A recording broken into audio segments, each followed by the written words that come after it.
Hello investors, welcome to moneybuzindia.com, your gateway of wisdom in the stock market. So let's start for today.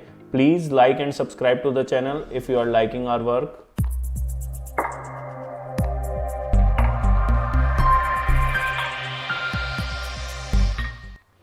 This is some traditional disclaimer on part of Moneybuzz team. Please read it carefully. आज हम दोस्तों बात करने वाले हैं बाज़ार में जो गिरावट आ रही है। आप सभी ने देखा होगा निफ्टी 18,600 से अभी 17,600-700 के लेवल पर आ चुका है। 1000 पॉइंट करेक्ट हो गया है। अभी कहाँ तक ये गिरावट जा सकती है और अभी भी आने वाले समय में कौन से ऐसे दो स्टॉक्स हम लोगों को आज मिले हैं स्कैनर्स में और फाइनेंशियल स्कैनर्स में जो हमें लग रहा है कि आने वाले समय में थोड़ा अच्छा परफॉर्म कर सकते हैं। देखिए अभी बाज़ार में बियर्स की ग्रिप थोड़ी सी दिख रही है, तो बाज़ार आने वाले समय में थोड़ा सा और वीक हो सकता है। अभी पेटीएम के आईपीओ के लिए भी हम लोग डिस्कस करेंगे और देखेंगे कि किस तरह से आगे चल रहा है। अभी आज की जो वीडियो कंटेंट रहेगा उसमें हम निफ्टी का आउटलुक डिस्कस करेंगे। प्रॉफिट बुकिंग आपको कहाँ से किस सेक्टर्स में करनी चाहिए वो देखेंगे। एग्जिट पॉइंट्स क्या होने चाहिए शेयर के लिए, 2-3 साल में मार्केट का आउटलुक क्या है, और स्टॉक जो दो आज हमने डिस्कस करें वो देखेंगे। यदि आप लॉन्ग टर्म इन्वेस्टर हैं तो छोटे छोटे विप सॉस जो आते हैं मार्केट के वो आपको हिला नहीं सकते होते हैं। और बातचीत करेंगे पेटीएम के आईपीओ के बारे में। जैसा कि हमने अपने ग्रुप्स पे भी डिस्कस करा था, वीडियो में भी डिस्कस करा था कि जब भी आप किसी आईपीओ के लिए अप्लाई करें तो उसमें देखें कि क्या बिज़नेस में कोई मोड्स है, कोई ऐसी चीज़ है जो बिज़नेस के पास स्पेशल है और औरों के पास नहीं है। जैसा कि हम टार्सन के आईपीओ की बात कर रहे थे या नाइका के लिए बात कर रहे थे, वहाँ पे वो ब्रांड्स के साथ में कुछ ना कुछ मोड्स जुड़े हुए थे, और जबकि पेटीएम के साथ में ऐसा कुछ भी नहीं था और एकदम हायर वैल्यूएशन पे पेटीएम का आईपीओ लाया गया मार्केट में। और इतना बड़ा आईपीओ जब भी मार्केट में आता है तो वो लिक्विडिटी को सक कर लेता है और मार्केट में आने वाले समय में थोड़ी सी लिक्विडिटी क्रंच देखा जाता है। तो पेटीएम के साथ भी ऐसा ही हुआ। यदि आपने पेटीएम में हाथ जलाए हैं तो ये आप ही की गलती है कि आपने उसको सही से एनालाइज नहीं करा, और आप देखेंगे कि उसमें आने वाले समय में अभी और ज़्यादा करेक्शन की उम्मीद देखी जा रही है। बहुत सारे रिपोर्ट्स अभी आ रहे हैं 1200 रुपये के टारगेट के लिए। ये सब रिपोर्ट्स को पहले आना चाहिए था इन्वेस्टर को एजुकेट करने के लिए, मुझे लगता है, जो कि थोड़ा सा लेट आए हैं। जब ये सब हो चुका है उसके बाद में वो रिपोर्ट्स जनरेट करके बता रही हैं एजेंसियाँ कि 1200 रुपये के टारगेट आते हैं या वैल्यूएशन हायर्स थे। तो ये पेटीएम का आईपीओ के लिए हमारी तरफ से नो था। आगे आने वाले समय में जो भी आप आईपीओ एनालाइज करें उनको देखें कि बिज़नेस का मॉडल क्या है, वैल्यूएशन किस तरीके के हैं कंपनी के, जब भी आप अप्लाई करें। चलिए आज की वीडियो को आगे बढ़ाते हैं और बात करते हैं निफ्टी के आउटलुक के बारे में। तो निफ्टी के आउटलुक को देखने के लिए हम चलेंगे चार्ट्स पे और देखेंगे कि किस तरह का निफ्टी का आउटलुक बन रहा है। देखिए निफ्टी में यदि आप देखेंगे मेजरली वीकली का चार्ट ये मैंने लगाया है। अभी जो रिसेंट यदि आप मार्च के ड्रॉप से देखेंगे, मार्च के बाद में जो टोटल अपसाइड मूवमेंट आई है वो 146% के आसपास है। और पीछे भी जब जब मूवमेंट इस तरीके की बड़ी आई हैं, जैसे 2008 में आप देखेंगे, 2008 के बाद में एक बड़ी मूवमेंट 134% की आई थी, तो वहाँ पे भी करेक्शन 26-27% के आसपास का आया था। और यदि आप इस टूल से एनालाइज करेंगे कि मार्केट में कब कब मूवमेंट ऊपर की कितनी परसेंट आई है और उसके बाद कितना करेक्शन आया है, तो ओवरऑल ट्रेंड मार्केट का हमेशा पॉजिटिव रहा है। आपने देखा होगा जितना अपसाइड मूवमेंट आया उससे कम ही करेक्शन मार्केट लेती है। लेकिन यदि हम इस बार के सिनेरियो को देखते हैं तो 147% के आसपास का अपसाइड मूव मार्केट ने दिखाया है। तो लगता है कि 20 से 25% भी यदि करेक्ट होता है तो ये भी एक नॉर्मल साइकिल होगी निफ्टी की, जो कि पिछले काफ़ी समय से फॉलो हो रही है 2008 से। और ये लेवल्स 14,500 के आसपास के बनते हैं। लेकिन इन लेवल्स को देख के आपको डरना नहीं है। आपको लगेगा कि बहुत ज़्यादा मार्केट करेक्ट हो जाएगी यहाँ से, ऐसा नहीं है। यदि हम डेली के चार्ट पे इसको एनालाइज करेंगे तो आप देखेंगे कि यहाँ पे भी एक वीक पैटर्न बन रहा है मार्केट में, जो कि अभी वैलिडेट नहीं हुआ है। डेली का चार्ट लगा के आप उसको एनालाइज करेंगे तो inverted head and shoulder pattern वहाँ पे बन रहा है। अभी मैं आपको दिखा देता हूँ। यहाँ से हम डेली का चार्ट लगा लेते हैं। ये देखिए डेली का चार्ट हमारा लग गया है यहाँ से। यदि आप इसकी मूवमेंट को देखेंगे तो आपको क्लियरली दिखेगा यहाँ पे कि inverted hand and shoulder pattern type का कुछ बन रहा है। यदि आप इसकी सपोर्ट लाइन को ड्रॉ करेंगे तो ये एक इम्पॉर्टेंट सपोर्ट का काम कर सकता है 17,600। और यदि यहाँ पे आप ड्रॉ करेंगे पैटर्न को तो ये कुछ इस तरह से बन रहा है। ये देखिए, ये इसका शोल्डर एक ये है, ये मेन है, मेन पार्ट है, और ये इधर का एक और शोल्डर।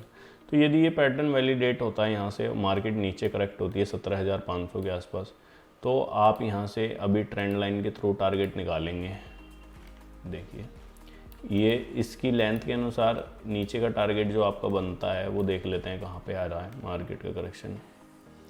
तो ये लगभग टारगेट बनते हैं 16,560 के। लेकिन आप यदि देखेंगे चार्ट पे तो नीचे में सपोर्ट केवल या तो इस जोन के आसपास अवेलेबल है, जो ये जोन बन रहा है यहाँ पे।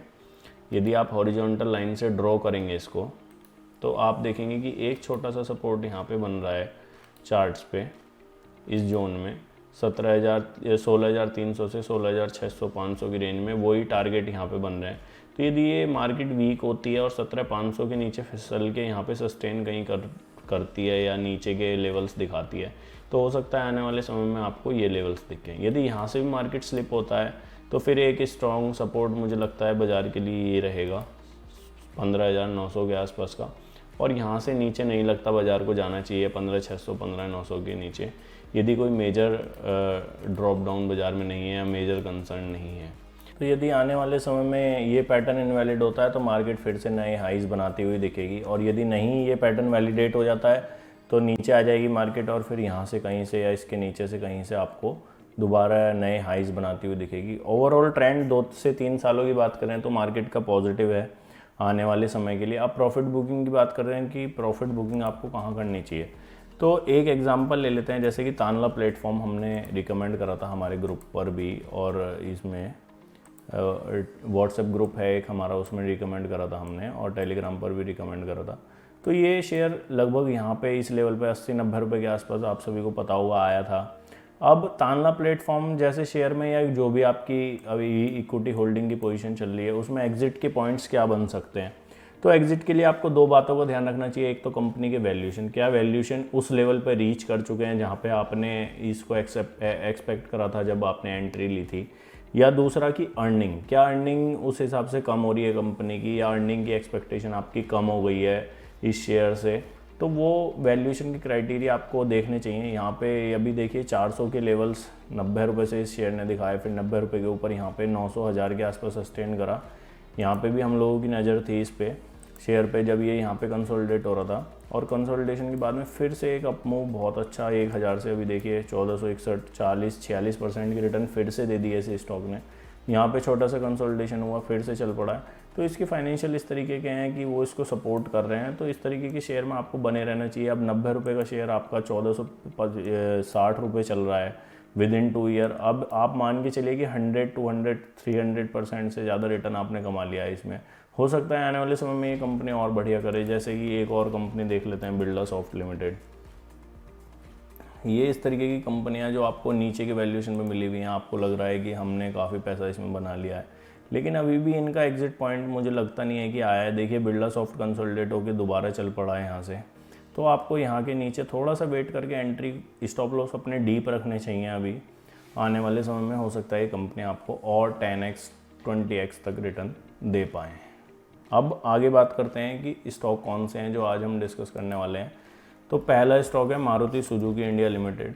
अभी ऑटो सेक्टर में बूम चल रहा है, और निफ्टी ऑटो का चार्ट यदि आप ट्रैक कर रहे हैं तो आपको पता होगा कि निफ्टी ऑटो किस तरह से परफॉर्म कर रहा है। निफ्टी ऑटो में आपको दिखा देता हूँ, Nifty auto index, Nifty auto का चार्ट अभी मारुति सुजुकी का खुल गया। पहले इसको डिस्कस कर लेते हैं। देखिए इसमें वही पैटर्न जो हम निफ्टी के चार्ट पर डिस्कस कर रहे हैं, इसमें नीचे से वो पैटर्न बन रहा है, तो यानी कि बुलिश साइड में ये पैटर्न बन सकता है। ये देखिए, और इसका ब्रेकआउट भी चार्ट ने इस मंथ की कैंडल में दे दिया है 7800 के ऊपर। ये स्टॉक पे हमारी नज़र थी, लाइव हमने अपडेट कर दिया था इसको भी ग्रुप में। तो आप देखिए लास्ट वीक में कितना बढ़िया ब्रेकआउट इसमें विद वॉल्यूम्स आया है। आप वॉल्यूम्स की कैंडल को भी एनालाइज करेंगे तो ये शेयर हमें लगता है कि आने वाले समय में अच्छा परफॉर्मेंस दे सकता है यहाँ से। यदि आप लेवल्स की बात करें इसके, तो लेवल्स आप ट्रेंड लाइन से निकाल सकते हैं। देखिए सिंपल वही मेथड यूज़ करेंगे हम जो हर बार यूज़ करते हैं। ट्रेंड लाइन से आप इसका टारगेट यहाँ से यहाँ तक अप्रोच करते हैं, और ये ब्रेकआउट का लेवल आप कैप्चर करते हैं यहाँ से, तो लगता है कि आने वाले समय में ये ऑल टाइम हाईज काट के शेयर 9900 के जो है आपको 11600 तक के लेवल आने वाले 2-3 साल में दिखा सकता है। यदि इसके कंसोलिडेशन की बात करें तो एक बार और कंसोलिडेशन यदि मार्केट वीक होती है तो यहाँ पे इस लेवल स्पेस में हो सकता है। यदि आपके स्टॉप लॉस की बात करें तो स्टॉप लॉस आपको इसमें जो रखना होगा वो इस लेवल के नीचे अपना स्टॉप लॉस आपको डालना होगा। ये भी एक छोटा स्टॉप लॉस है। यदि आप मंथली के चार्ट पे इतना बड़ा टारगेट कैप्चर करना चाहते हैं, देखिए उस हिसाब से बहुत छोटा स्टॉप लॉस है। तो आपको डीप स्टॉप लॉस यदि रखना है तो 6500 का स्टॉप लॉस रखना होगा। Risk management and position sizing पे ध्यान दें इन समय में कि आप किसी भी शेयर में ओवर लिवरेज पोजीशन ना बनाएं और अपने हिसाब से पोजीशन बनाएं कि वो पोर्टफोलियो वैल्यू का 5 से 10% के बीच में मैक्सिमम रहे। ये आपका रिस्क है इसमें मैक्सिमम, और आप टारगेट जो कर रहे हैं ये कर रहे हैं। तो ये था मारुति सुजुकी का सेटअप। यदि आप इसके फाइनेंशियल भी देखेंगे, अभी मारुति की ईवी में आने की कोई योजना नहीं है, लेकिन ये कंपनी वैगन आर के सेगमेंट को ईवी में ज़रूर लॉन्च करेगी 2025 तक, ये कंपनी ने कहा है। तो आप देखेंगे कि 140 का ईपीएस है और पी 58 का है कंपनी का। बढ़िया कंपनी है ये, बढ़िया ट्रैक रिकॉर्ड है इनका सभी चीज़ों में। और यदि आप यहाँ पे सेल्स ट्रैक करेंगे कंपनी की, तो सेल्स भी आप देख पाएंगे कि 36,000 करोड़ से अभी 70,000 करोड़ के आसपास की सेल्स कंपनी की बनी हुई है। 4,200 करोड़ रुपए की कंपनी ने प्रॉफिट कोट करे हैं। तो एक ग्रोथ कंपनी में दिख रही है। पीछे 2019 के बाद में थोड़ा सा रिवेन्यू में इनके वो डाउन साइड मूवमेंट देखी गई है, लेकिन अभी दोबारा से यदि मूवमेंट कैप्चर होती है इकोनॉमी में, और तो ये स्टॉक होने वाले समय में अभी परफॉर्म भी नहीं कराया। आप देखेंगे कि 2018 के लेवल पे आपको मिल रहा है। तो आने वाले समय में आप देख पाएंगे कि 10,000, अब इसका रेजिस्टेंस यहाँ पे केवल और केवल 8,500 के आसपास है। फिर उसके ऊपर 10,000 के लेवल्स आपको दिखाएगा ये स्टॉक, और फिर 11,600 के लेवल्स भी आराम से इस स्टॉक में 2-3 साल में आपको मिल सकते हैं। दूसरा एक और स्टॉक है जो आप इसकी वेबसाइट पे जाके मारुति के बारे में पढ़ सकते हैं कि मारुति का क्या मूवमेंट इलेक्ट्रिक व्हीकल को लेके या अपने सेगमेंट को लेके चल रहा है, किस तरह से ये बिजनेस को ऑपरेट करते हैं। एक और स्टॉक है ऑटो सेक्टर से ही, सुंदरम क्लेटन लिमिटेड करके है ये, सुंदरम क्लेटन लिमिटेड। देखिए अभी ये स्टॉक क्या कर रहा है, यदि आप इसका चार्ट देखेंगे, और ये पूरा डाउन साइड मूवमेंट इसमें 2017 से चल रहा था। 6,200 का स्टॉक 1,300 रुपये के करीब आ गया था। और यदि आप यहाँ से फिबोनाची रिट्रेसमेंट इसमें डालेंगे तो फिबोनाची के लेवल ये स्टॉक बार बार तोड़ रहा है। देखिए पहले 2,400 पे तोड़े, फिर इसने यहाँ पे तोड़े, और अब ये यहाँ पे कंसोलिडेट होकर दोबारा से चल पड़ा है। और यदि वीकली के चार्ट पे हम, जैसे कि आपने देख सकते हैं वीकली का चार्ट हमने लगाया हुआ है, वीकली के चार्ट पे हम एनालाइज कर रहे हैं, तो अभी 2 वीक से क्या शानदार मूवमेंट स्टॉक ने दिखाया। 3,900 से 4,772 तक ये आ चुका है। तो ये दोनों शेयर इस तरीके के हैं कि मार्केट की डाउन साइड मूवमेंट का इन पे कोई फ़र्क नहीं पड़ रहा है और ये अपने लेवल्स को तोड़े जा रहे हैं। तो यहाँ पे भी एक एंट्री का मौका हो सकता है आपके लिए। इसके फाइनेंशियल भी बहुत ही अच्छे हैं, अभी मैं आपको दिखाऊंगा। तो यहाँ पे कहीं एंट्री आपको मिलती है तो आप इसमें एंट्री लेके टारगेट कर सकते हैं। इसमें ऑल टाइम हाई के आसपास 6,300, और यदि ये स्टॉक यहाँ से भी ऊपर निकलता है और सस्टेन करता है तो आपको आने वाले 1-2 साल में 9,398 के लेवल ये दिखा सकता है। यानी कि यहाँ से 100% के रिटर्न का ये कैंडिडेट एक और स्टॉक हो सकता है, Sundaram Clayton limited. Sundaram Clayton के आप यदि देखेंगे फाइनेंशियल को तो आप मनी बस से चेक कर सकते हैं। क्लेटन, सुंदरम क्लेटन, ये टीवीएस ग्रुप की कंपनी है। मैं दिखा देता हूँ आपको। ये इस तरीके के प्रोडक्ट्स बनाते हैं जो कि इंजन को बनाने में लाइट मेटल प्रोडक्ट्स ये बनाती है कंपनी। काफ़ी सारे इसकी रेंज है, काफ़ी सारे प्रोडक्ट्स की। Heavy commercial vehicle, passenger car, 2 wheeler, सभी तरीके के प्रोडक्ट ये कंपनी बनाती है और भी कंपनियों को ये सप्लाई करती है। यदि आप देखेंगे तो ईपीएस इसका 256 रुपये के आसपास का ईपीएस है और पीई रेशो 18 का है। जबकि इंडस्ट्री का पीई रेशो आप यदि एनालाइज करेंगे तो ऑटो सेक्टर का भी 45 के आसपास चल रहा है। तो वहाँ से भी ये स्टॉक काफ़ी वैल्यूड लगता है कि मतलब काफ़ी अच्छे वैल्यूएशन इस कंपनी के हैं। रिटर्न ऑन इक्विटी आप देखेंगे 22% के आसपास है।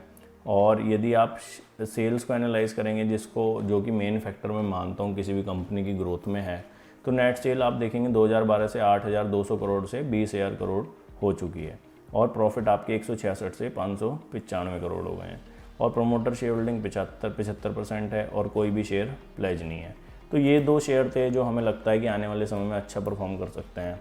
और यदि आप इसके भी स्टॉप लॉस की बात करें तो इसके नीचे आप अपना स्टॉप लॉस रख सकते हैं। यहाँ पे जो एक बेस बना हुआ है वीकली चार्ट पे 3400 के आसपास का, और आने वाले समय में इसको 9,200-300 के टारगेट के लिए आप 1 से 2 साल के लिए, 3 साल के लिए इसको होल्ड करके रख सकते हैं।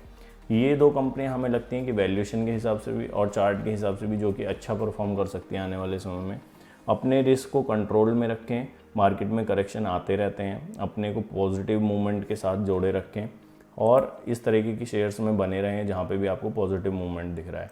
देखिए अभी मार्केट 19 अक्टूबर से शायद मैंने देखा था करेक्ट हो रही है, लेकिन इन सभी शेयर्स पे कोई भी फ़र्क मार्केट के मूवमेंट का नहीं पड़ रहा है। ये अपनी चाल चल रहे हैं, आप देख सकते हैं यहाँ से 3600 से स्टॉक 4700 के आसपास आ चुका है। तो दोस्तों ये थे आज के 2 stock. Hope you enjoy the video.